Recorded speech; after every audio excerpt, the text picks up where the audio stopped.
সুপ্রিয় শিক্ষার্থী বন্ধুরা, আলোচনা হবে তৃতীয় শ্রেণীর মডেল অ্যাক্টিভিটি টাস্ক পার্ট 8, কিংবা তোমরা বলতে পারো এটা তোমাদের ফাইনাল মডেল অ্যাক্টিভিটি টাস্ক। কেমন? আর এই ফাইনাল মডেল অ্যাক্টিভিটি টাস্কে তোমাদের প্রত্যেকটা বিষয়ের 40 নাম্বারের করে প্রশ্ন আছে। তো এই ভিডিওতে তোমাদের গণিতের সমাধান দেওয়া হবে, আর অন্যান্য বিষয় তোমরা ভিডিও ডেসক্রিপশনে লিঙ্ক পেয়ে যাবে, দেখে নিও। এছাড়াও তোমাদের যে এমসিকিউ অ্যাডাপ্টেশন প্যাকেজ দিয়েছিল, তো সেটা অলরেডি সমাধান দেওয়া হয়ে গেছে। তো একটা ভিডিওতেই তোমাদের সকল বিষয়ের এমসিকিউ আলোচনা হয়েছে। তো যদি তোমরা দেখে না থাকো এখনও, তো এই ভিডিও ডেসক্রিপশনে তার লিঙ্ক দেওয়া হয়েছে, তোমাদের সুবিধার্থে চাইলে দেখে নিতে পারো। তো দেখো এখানে একের দাগে তোমাদের কি বলেছে, বহুমুখী উত্তরধর্মী, যেটা তোমাদের এমসিকিউ। তো 1 নম্বর প্রশ্ন দেখো, নিচের সংখ্যা চারটির 3 অঙ্কের সংখ্যাটি হলো। তাহলে এখানে এ বি সি ডি তোমরা দেখতে পাচ্ছ। এখন এই 4টি সংখ্যার মধ্যে কোনটি হবে 3 অঙ্কের সংখ্যা? এখানে দেখো, তো এখানে বি অপশান হবে তোমাদের রাইট, অর্থাৎ 102 102, এটাই হচ্ছে আমাদের 3 অঙ্কের সংখ্যা। ঠিক আছে, এর পরের প্রশ্ন এখানে দেখো 2,3,4 সংখ্যা 3টি দিয়ে গঠিত 3 অঙ্কের সবথেকে বড় সংখ্যাটি হলো। তাহলে এই যে 2 3 4, এটাকে যদি আমরা সবথেকে বড় সংখ্যা পেতে চাই, তাহলে বড় থেকে ছোট সাজালেই পেয়ে যাব। তাহলে 4 3 2, তাহলে দেখো তোমাদের সি অপশান সঠিক, অর্থাৎ 432। ঠিক আছে, উপরে যে সংখ্যা দিয়েছে 2,3,4, এই 3টি সংখ্যাকে আমরা যদি 4 3 2 এইভাবে সাজিয়ে দিই, 432 পাবো, এবং এটাই হবে সবচেয়ে বড় সংখ্যা। এর পরের প্রশ্ন দেখো, এখানে বলেছে 3 নম্বরে 238 ভাগ করতে বলেছে 3 দিয়ে। এখন ভাগ করলে আমরা পাবো, তো এটাকে যদি তোমরা ভাগ করো দেখবে ভাগফল পাবে তোমরা 79, এবং ভাগশেষ তোমাদের 1 থেকে যাবে। অর্থাৎ এখানে দেখো ভাজ্য সমান এখানে ভাজ্য গুণিত ভাগফল যুক্ত ভাগশেষ দিয়েছে। ঠিক আছে, প্রশ্ন হচ্ছে ভাগফল হলো। তো এখানে সংখ্যাটার মধ্যে এই যেটা দেওয়া আছে, এদের মধ্যে আমাদের ভাগফলটা বলতে হবে। তো এখানে ভাগফলটা হবে অপশান সি, অর্থাৎ 79। ঠিক আছে, এর পরের প্রশ্ন দেখো, সচিনের রান 128। এখন এই সংখ্যাটিতে 2 এর স্থানীয় মান চেয়েছে। তো 2 এর স্থানীয় মান দেখো, যেহেতু 2 এর পর 8 আছে, তাহলে 2 এর স্থানীয় মান কি, 2 এর পিঠে একটা শূন্য হবে। আর এখানে এ অপশানে বলেছে 1 এর স্থানীয় মানের থেকে বেশি। আচ্ছা, 1 এর স্থানীয় মানটা কি হবে? দেখো 1 এর পর কি 2 আছে, 8 আছে, তাহলে এটা শতকের অঙ্ক, 1 এর পিঠে তো 2টি শূন্য হবে। 2 এর স্থানীয় মান হতে চাই 20, এবং 1 এর স্থানীয় মান কি হবে না 100 হয়ে যাবে। ঠিক আছে, এখন প্রশ্ন হচ্ছে 1 এর স্থানীয় মানের থেকে বেশি 2 এর স্থানীয় মান, নাকি 1 এর স্থানীয় মান থেকে কম হবে 2 এর স্থানীয় মান, নাকি এই 200 হবে, নাকি 2 হবে? আমরা জানি 2 হবে না এবং 200 হবে না, কারণ 2 এর স্থানীয় মান 20 হবে, কিন্তু এখানে 200 বলছে, হবে না। আর স্থানীয় মানটা দেখো 1 এর থেকে মোটেও বেশি নয়, কারণ এটা 20, এবং 1 এর স্থানীয় মান 100। অতএব আমরা এখানে বি অপশান রাইট হবে, 1 এর স্থানীয় মানের থেকে কম হবে 2 এর স্থানীয় মান। ঠিক আছে, এর পরের প্রশ্নটা দেখো, 52 গণিত 3। এখন এটা যদি আমরা গুণ করি তো কি পাবো? এ বি সি ডি যেগুলো আছে, এদের মধ্যে আমরা যেটা সঠিকভাবে পাবো সেটা হচ্ছে অপশান বি, অর্থাৎ 50 গণিত 3 যোগ 2 গণিত 3। 50 আর 3 গুণ করবে, গুণফলের সাথে 2 গণিত 3 এখানে গুণ করবে, তাহলে 50 আর 3 150, এবং 2 3 গুণ করলে 6, তাহলে 150 এবং 6 যোগ করতে হবে, যেহেতু মাঝে যোগের চিহ্ন আছে, তাহলে যোগ করে দিলে 156 হবে। ঠিক আছে, এবং তোমরা যদি 52কে 3 দিয়ে গুণ করো তাহলে 156ই পাবে, অর্থাৎ অপশান বি হচ্ছে আমাদের রাইট। ঠিক আছে, এবার পরের প্রশ্ন, একটি জামার দাম 100 টাকা, এইরূপ 4টি জামা কিনতে, তাহলে 4টি জামা কিনবে, তাহলে অবশ্যই আমাদের 100কে 4 দিয়ে গুণ করতে হবে, অপশান বি হবে আমাদের সঠিক উত্তর। পরের প্রশ্ন দেখো, 360কে 3 দিয়ে ভাগ করলে ভাগফলে শতকের ঘরের অঙ্ক কি হবে? ভাগফলে শতকের ঘরের অঙ্ক তোমরা 360কে 3 দিয়ে ভাগ করবে। দেখো 360কে 3 দিয়ে তোমরা যদি ভাগ করো, তাহলে ভাগফল যেটা আসবে সেটা কি হবে না 3 এ 1 এ 3 পাবো, এবং 3 2 এ 6 পাবো, 3 0 এ 0 পাবো। তাহলে একক, দশক এবং শতক, শতকের ঘরের অঙ্ক আমরা পাবো কত? ভাগফলে 1 পাবো। অতএব আমাদের সঠিক উত্তর হবে অপশান সি। ঠিক আছে, এরপরে দেখো তোমাদের 2 এর দাগে বলেছে সত্য অথবা মিথ্যা আমাদের নির্ণয় করতে হবে। তো প্রথম প্রশ্ন আছে, বলেছে 99 এর পরের সংখ্যাটি 2 অঙ্কের। দেখো 99 এর পরে কি আসে? 100। এটা মোটেও 2 অঙ্কের না, এটা 3 অঙ্কের, তাই আমরা এটা কি করব না ফলস লিখে দেবো। ঠিক আছে, তোমরা এখানে বক্স করে লিখে দিতে পারো মিথ্যা, ঠিক আছে। এর পরের প্রশ্ন দেখো 302 কে স্থানীয় মানে বিস্তার করলে আমরা পাবো 30 যোগ 0 যোগ 2। দেখো এখানে যে স্থানীয় মানে বিস্তার করা হয়েছে, এই স্থানীয় মানে বিস্তারের মধ্যে প্রথম যে 30 আছে এটাতেই ভুল আছে, কারণ এটা 3 যেহেতু শতকের ঘরের আছে, তাহলে তারপরে দুটো সংখ্যা 0 আর 2, তাহলে 3-এর পিঠে দুটো শূন্য হবে। অতএব এই যে স্থানীয় মানে বিস্তার এটা হচ্ছে মিথ্যা, তাহলে তোমরা ফলস দেবে।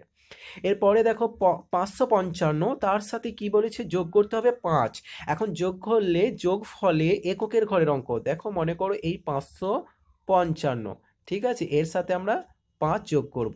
তো যোগ করলে আমরা দেখো 5 5 10 শূন্য পাবো, ঠিক আছে, এখানে শূন্য পাবো। আচ্ছা, তারপর আবার 5 একে 6 হবে, আর এদিকে ধরো 5 নেমে যাবে। তো যাই হোক, আমরা যেটা পাচ্ছি যে এককের ঘর, ঠিক আছে। তো 555 এর নিচে 5 যোগ করলে হয়ে যাবে 5 5 10 শূন্য, 5 একে 6, 5। তাহলে এককের ঘরের অঙ্ক কোনটা? এটা এককের ঘরের অঙ্ক। এককের ঘরের অঙ্ক আমরা কি শূন্য পাচ্ছি, ঠিক আছে। তো আমাকে এখানে বলেছে যে যোগফলে এককের ঘরের অঙ্ক শূন্য হবে, তো এটা তাহলে সত্য, ঠিক আছে, তাহলে টি দেবে। আচ্ছা, পরেরটা দেখো দ্রাবিড়ের রান 119 এবং লক্ষণের রান 111। এখন বলেছি যে লক্ষণের রান তাহলে দ্রাবিড়ের রানের থেকে 8 কম, এটাও কিন্তু তোমাদের সত্য। অর্থাৎ 119 থেকে 111 বিয়োগ করলে দেখবে 8 পাবে, অতএব এটা সত্য। এর পরের প্রশ্ন দেখো, এখানে বলেছে ভাগশেষ ভাজকের থেকে বড় হবে। ভাগশেষ ভাজকের থেকে বড় হবে, এটা কখনোই না। এই প্রশ্নের উত্তরটা হবে তোমাদের মিথ্যা, অর্থাৎ ফলস। তোমরা পাশে বক্স করে মিথ্যা লিখতে পারো, ঠিক আছে। পরের প্রশ্ন দেখো, তোমাদের এখানে প্রথম যেটা দেওয়া আছে 77 ভাজিত 7, তাহলে 77কে যদি আমরা 7 দিয়ে ভাগ করি ভাগফলটা কি পাবো? 11, কেমন? আচ্ছা, তারপরের পার্টে আছে 80 ভাজিত 8, এটাকে যদি আমরা 80কে 8 দিয়ে ভাগ করি তাহলে কত পাবো? 8 10 দিয়ে 80, ঠিক আছে। তাহলে প্রথম অঙ্কের ভাগফল 11 এবং তারপরের অঙ্কের ভাগফল 10। এখন প্রশ্ন হচ্ছে ভাগফল থেকে 1 বেশি, অর্থাৎ 77 ভাজিত 7 এই ভাগফলের থেকে 80 ভাজিত 8 এই ভাগফলটা 1 বেশি, এটা কিন্তু মিথ্যা। দেখো প্রথম ভাগফলটা বেশি 1 আছে, আর দ্বিতীয় ভাগফলটা কি 1 কম আছে, অতএব অঙ্কটা হয়ে যাবে তোমাদের কি মিথ্যা, ঠিক আছে।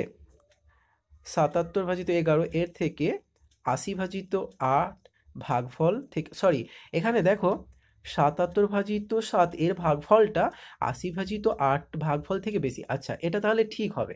এখানে বলেছে 77 ভাজিত 7 এর ভাগফলটা 80 ভাজিত 8 ভাগফলের থেকে 1 বেশি। হ্যাঁ, অবশ্যই বেশি, আমার এটা বুঝতে ভুল হয়েছিল, তো ঠিক আছে, তাহলে আমরা এটা দেখতে পাচ্ছি, এটা ঠিক আছে। পরের প্রশ্নটা দেখো, বলেছে জোড় সংখ্যার একটি জোড় হলো 12 13, এটা না, এটা মিথ্যা হবে, ঠিক আছে, তাহলে ফলস দেবে। তো ঠিক আছে, আশা করি বোঝা গেছে। এর পরের প্রশ্ন দেখো, তোমাদের 3-এর দাগে বলেছে স্তম্ভ মেলাও। তো প্রথম স্তম্ভ এবং তোমরা দ্বিতীয় স্তম্ভ দেখতে পাচ্ছ। এখন প্রথম স্তম্ভে দেখো প্রথমেই কি আছে? 205। আমরা দেখে নেব 205 আমাদের দ্বিতীয় স্তম্ভে কোথায় আছে। তাহলে প্রথম স্তম্ভের প্রথমটা 205, সেটা আমরা দেখতে পাচ্ছি দ্বিতীয় স্তম্ভের 3 নম্বরটা, দেখো 205 আছে, ঠিক আছে। এরপরে দেখো প্রথম স্তম্ভের দ্বিতীয় যে প্রশ্নটা আছে, বলেছে যে 502। 502 আমরা কোথায় পাবো? দেখো একদম দ্বিতীয় স্তম্ভের শেষ অঙ্কটা, দেখো 502, অর্থাৎ 500 যোগ 0, সেটার সাথে আমাদের 2 যোগ করতে, অর্থাৎ 500-র সাথে যদি আমরা 0 যোগ করি 500ই হবে, ওই 500-র সাথে আবার পরবর্তীতে 2 আছে, 2 যোগ করলে তাহলে 502 হবে, ঠিক আছে। এরপরে দেখো 250, তো 250 আছে, ঠিক আছে। দেখো এই যে উপরের ঘরটা দেখো 100 করে দুটো আছে, তার মানে 200, এবং তারপর দেখো 10 10 করে 5টা আছে। অতএব আমাদের এই যে 250 এই অঙ্ক, এটার সাথে আমাদের দ্বিতীয় স্তম্ভের একেবারে প্রথমটা মিলে যাবে। এবার পড়ে থাকছে দেখো আমাদের প্রথম স্তম্ভের শেষটার সাথে আমাদের দ্বিতীয় স্তম্ভের দ্বিতীয়টা মিলে যাবে। এখানে বলেছে 500 থেকে 20 বেশি, অর্থাৎ 520, তাহলে দ্বিতীয় স্তম্ভের দ্বিতীয়টা। তো আশা করি বোঝা গেছে। শুধুমাত্র তোমরা তীর চিহ্ন দিতে পারো বা খাতায় প্রথম স্তম্ভটা তুলে নিয়ে দ্বিতীয় স্তম্ভর ঘরে সঠিক সোজা সোজা বসিয়ে দিতে পারো, তাহলেও হয়ে যাবে। এরপরে দেখো পরের যে 4-এর দাগ কি বলেছে? বাম দিকের সাথে ডান দিকটা মেলাতে হবে, অর্থাৎ এই যে ক এর সাথে খ মিলিয়ে দিতে হবে আমাদের। তো ক স্তম্ভে এটা দেখো প্রথমেই 100 টাকার নোট আছে। এখন আমরা দেখব খ স্তম্ভের কোথায় এই 100টা আছে। দেখো ভালো করে খেয়াল করো, শেষ স্তম্ভটাই, শেষটাই দেখো 50 টাকা আছে, 20 টাকা 20 টাকা, 40 টাকা আর 10 টাকা 50 টাকা, তাহলে 50 50 100 হচ্ছে। তাহলে প্রথমটার সাথে একদম খ স্তম্ভের শেষ মিলছে, ঠিক আছে। এরপরে দেখো দ্বিতীয় স্তম্ভটায় কি আছে, দ্বিতীয়টাতে দেখো 50 টাকা করে 4টে আছে, এটা সমান কত, 200 টাকা। তাহলে দেখো দ্বিতীয় স্তম্ভ অর্থাৎ খ স্তম্ভে 3 নম্বর হবে। দেখো এই যে 100 টাকা করে দুটো নোট আছে, তাহলে এটার সাথে এটা মিলে যাচ্ছে, ঠিক আছে। এরপরে দেখো 65 টাকা আছে, তো 65 টাকা এটাতে আমাদের দেখো 65 টাকা, তো এখানে দেখো খ স্তম্ভের প্রথমে 50 টাকা, 10 টাকা কত হয় 60 টাকা, আর 5 টাকা 65 টাকা, তাহলে আমাদের এটার সাথে এই অংশটা মিলে যাবে। এরপরে দেখো 4টে 5 টাকার কয়েন আছে, আর আমাদের পড়ে আছে খ স্তম্ভে 20 টাকা, তো 4টে 5 টাকার কয়েন সমান কি 20 টাকা হবে। তাহলে এটার সাথে আমাদের খ স্তম্ভের দ্বিতীয়টা বোঝা গেছে। আমি আরেকবার তোমাদের দেখিয়ে দিই যাদের বুঝতে অসুবিধা হচ্ছে।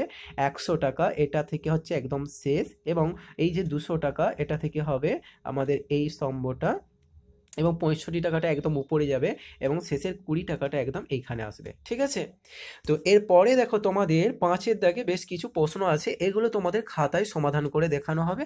তো একটু লক্ষ্য করো 5-এর প্রথম যে প্রশ্নটা আছে, এবং পরপর প্রশ্নগুলো তোমরা দেখতে পাচ্ছ, 5-এর দাগে এই প্রশ্নগুলো তোমাদের খাতায় দেখানো হবে। দেখো দেখো প্রথম প্রশ্ন, ছোট থেকে বড় সাজাও, 423, 205, 236, 586। ছোট থেকে বড় হিসাবে সাজালে হবে 205, 236, 423, 586। ঠিক আছে, পরের প্রশ্ন, সাজিয়ে বিয়োগ করো, 501 থেকে 29। তো এটা সাজালে হবে দেখো একক দশক শতক, 1 হবে এককের ঘরে, 0 হবে দশকের ঘরে, 5 হবে শতকের ঘরে, আর 29 এটা হবে 9 এককের ঘরে এবং 2 দশকের ঘরে। বিয়োগ করলে তোমরা বিয়োগফল দেখতেই পাচ্ছ, 9 তো 11 মিলে 2 হবে, 3 তো 10 মিলে 7 হবে, এবং 1 তো 5 মিলে 4 হয়ে যাবে। পরের প্রশ্ন, আজ মাসুমের জালে 198টি রুই মাছ উঠেছে, আর দীপুর জালে 176টি রুই মাছ উঠেছে। কার জালে রুই মাছ কটা বেশি উঠেছে?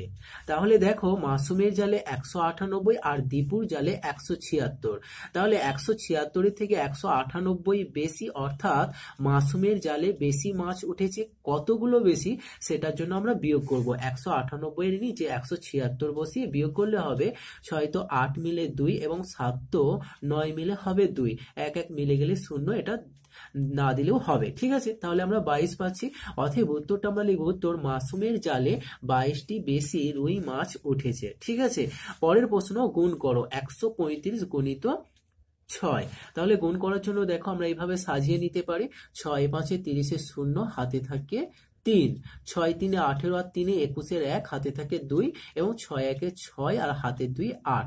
তাহলে আমরা লিখবো অতএব নির্ণেয় গুণফল 810, ঠিক আছে। পরের প্রশ্ন, 605টি আপেল 6টি বাক্সে সমান সংখ্যায় রাখলে প্রত্যেকটি বাক্সে কতগুলো আপেল রাখা হলো এবং বাক্সের বাইরে কতগুলো রইল? তাহলে দেখো 605টি এবং 6টা বাক্সে রাখা হচ্ছে, সমান সংখ্যক রাখা হবে, তাহলে আমরা ভাগ করব। তাহলে দেখো 605, তো এটাকে আমরা 6 দিয়ে ভাগ করব। কি হবে দেখো, 6 1 6, এবং 0 নামছে, 6 0 0, এবং পরের সংখ্যা নামছে, যেহেতু পরপর দুটো সংখ্যা নেমে যাচ্ছে, তাই আমরা কি করব, আবার ভাগফলে একটা 0 দেবো, তাহলে আমরা ভাগফল পাচ্ছি কত, 100। তাহলে এখানে যে বলেছিল 6টি বাক্সে সমানভাবে রাখলে প্রত্যেক বাক্সে কতগুলো থাকবে, অতএব প্রত্যেকটি বাক্সে 100টি করে আপেল রাখা হলো, এবং বাইরে 5টি আপেল রইল, ঠিক আছে। বলেছিল বাইরে কটি রইল, তাহলে বাইরে 5টি রইল। তো এই ছিল তোমাদের মডেল অ্যাক্টিভিটি টাস্ক পার্ট 8, যেটা তোমাদের ফাইনাল মডেল অ্যাক্টিভিটি টাস্ক। সম্পূর্ণ সমাধান দেওয়া হলো। তোমরা অন্যান্য বিষয়গুলো এই ভিডিও ডেসক্রিপশনে লিংক পেয়ে যাবে, অবশ্যই দেখে নিও।